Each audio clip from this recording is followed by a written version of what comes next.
Bay, so solo natin dito sa bahay na to kasi wala na si Bay Bini. Umuwi na ng probinsya mga kabay. So ako na lang mag-isa dito sa boarding house namin ni Bay. Ah, mahirap pala pagka mag-isa ka lang dito mga kabay kasi iba talaga yung nandito si Bay Bini. Bay, shout out Bay. Ingat ka dyan sa probinsya Bay. Ako na lang mag-isa dito sa boarding house na to. Mas madalas mga kabay na walang tao rito kasi sa gabi lang talaga ako nauwi dito. Sa pag bumiyahe ako dito sa Maynila, lagi na akong nasa labas kahit sa mga kabay. So nakaka-uwi ako dito mga kabay minsan alas 10, alas 11 na ng gabi, gising na madaling araw. Tapos babiyahe mga kabay. Ito yung buhay ni Bay Driver Gala mga kabay. So, tiis-tiis lang tayo ng konti mga kabay dahil by next year siguro magpapahinga na ako mga kabay. Nagsawa na ako rito. Doon na ako sa probinsya magbagong buhay. Maghanap buhay mga kabay. Hindi magbago. Hindi naman tayo masama. Right? Medyo paas lang yung ating boses mga kabay. Yes. Yun pala mga kabay. Andito. So, talagang iba talaga mga kabay pag wala kang kasama sa bahay kasi pagdating mo wala na si Bay na ano, minsan kasi si Bay pag madali araw nagsasaing na yun pag na biyahe kaming dalawa mga kabay. So, shout out sa iyo Bay na napagkabait ng mga kaibigan ko. Siguro mga kabay ay nasa mga matagal din kami nagsama dito sa bahay na to. Kaya sobrang nakakamiss dahil solo na lang natin. So siyempre, ako na lang yung magbabayad dito sa boarding house na to. Wala eh. Wala na sa ibay. Tingnan mga kabay. Meron siya ditong urukan mga kabay. Linagay ko na dito sa taas kasi para lumuog-luag man lang yung pag-ikot-ikot ko dito sa bahay. Pero mga kabay, mayroon pa siyang mga plato ritong iniwan si Bay. Ayan, hindi niya dinala mga kabay. So tayo muna yung gagamit habang nandito tayo. Iligpit na lang natin to ba mga kabay pagka umalis na tayo dito sa bahay pag umuwi na tayo ng Negros, no? Hindi pa natin alam kung kailan pa natin mag-ipon ng pera mga kabay. Yun. Unti-unti ko lang linalabhan yung aking mga damit mga kabay. Ayan, no? So, kasi minsan hindi ako masyado makapaglaba. So, ipalondre na lang natin para tuloy-tuloy yung biyahe natin mga kabay. Alright. So, nandito yung mga kagamitan natin. Andito sa ilalim na to mga kabay. So, lahat ng mga mayroong mga kaibigan, wala daw akong gamit dito. Pero hindi nila alam mga kabay. Yung gamit ko ngayon, nandito na lahat sa ilalim ng kama. Diyan nakasuksok. Alright mga kabay, shout out sa mga Oy, magtatapos na pala yung New Year. Pizza tayo ngayon mga kabay. December 29.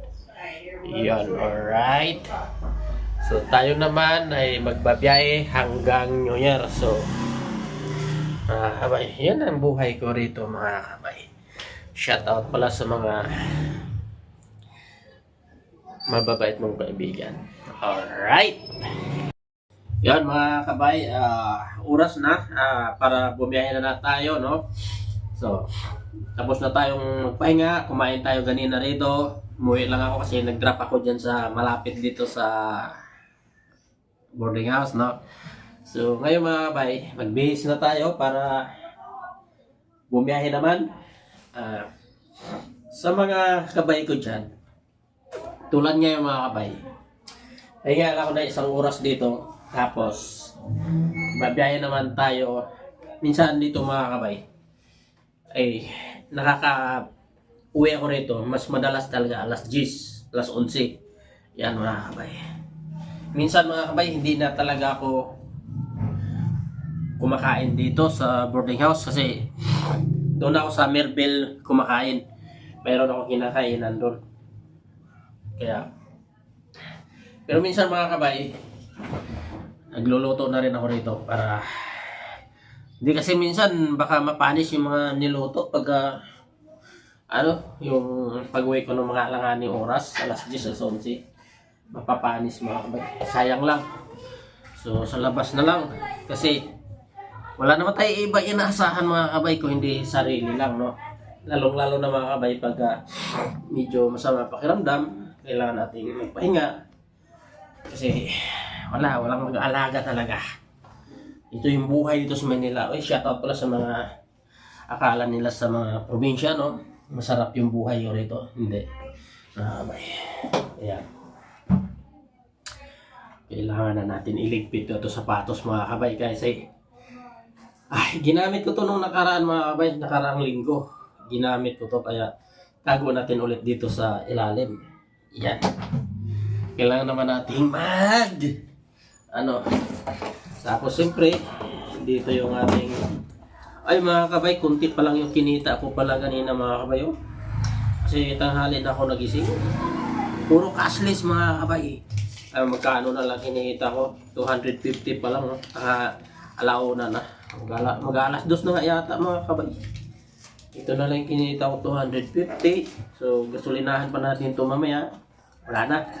So kailangan natin maghanap buhay ulit. Biyahe tayo ulit mga kabay. Siyempre, ito na yung ating mga gamit, no? Alright. Helmet. Dito na rin yung ating helmet.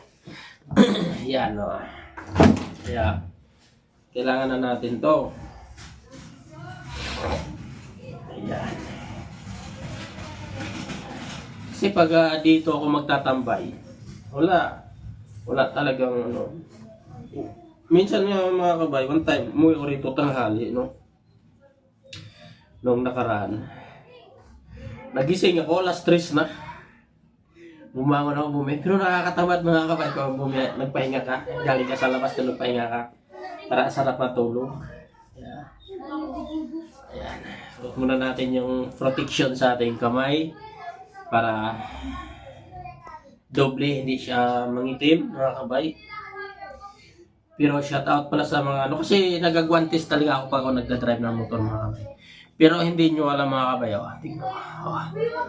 Maitim yung dulo ng daliri kasi open yung daliri dito kasi sa pagpipindot ng cellphone. Kasi pagka full yung guantes natin, hindi mapipindot yung cellphone. Kaya yan.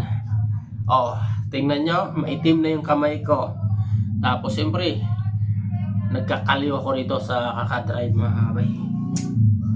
Kaya hirap. Hindi basta-basta pag maging buhay rider ka mga kabay.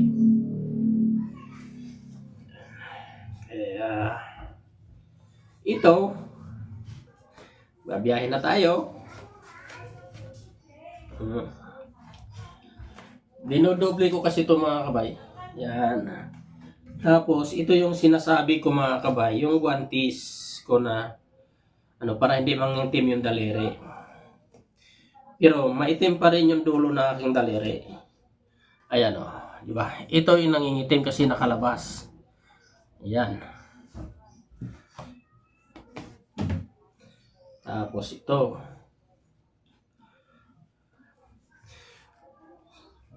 Yan. Kala mo, pupunta lang ako ng umano. So magbabiyahe tayo sa Move It ngayon mga kabay. Tapos, siyempre, ito. Ito po, ito. Yan. Kompleto yan mga kabay. Tapos, ito naman, sa leeg, para hindi mangitim. Ating leeg. Ayan, para protection na rin to sa alikabok. Ayan. So, hindi pa tayo bumiyahe, baba muna natin. Kasi wala pa tayo helmet dito, no? Tapos, siyempre, mahiwagang belt bag. Diba? Ganda ng belt bag ko. Wala namang laman.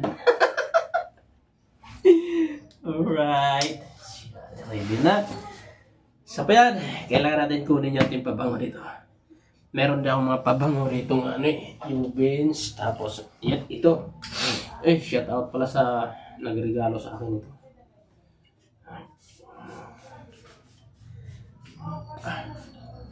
Para kumapit yung pasayo natin. Uy, ang bango ni Kuya. Uy, ayaw ko nang mampababae ngayon mga kabay. Hirap pala, mahirap magmahal tapos bigla kang iniwan. Masakit. Masakit. Grabe. Ang dami pala dito ano. Alright. Yun, ready na tayo mga kabay para umalis, no? Sige.